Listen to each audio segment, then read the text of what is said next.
তারেক রহমানকে নিয়ে কি বলতেছে, আসেন কথাগুলি শুনি।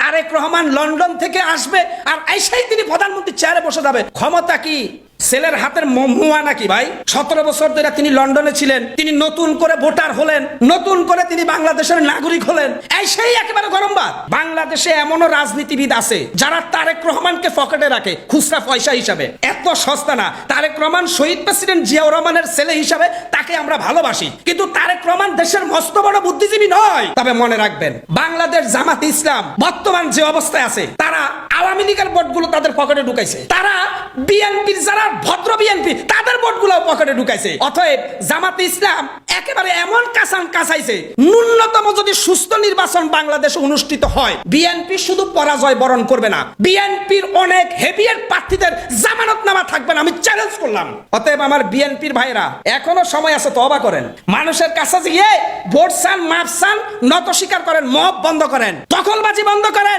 চাঁদাবাজি বন্ধ করেন।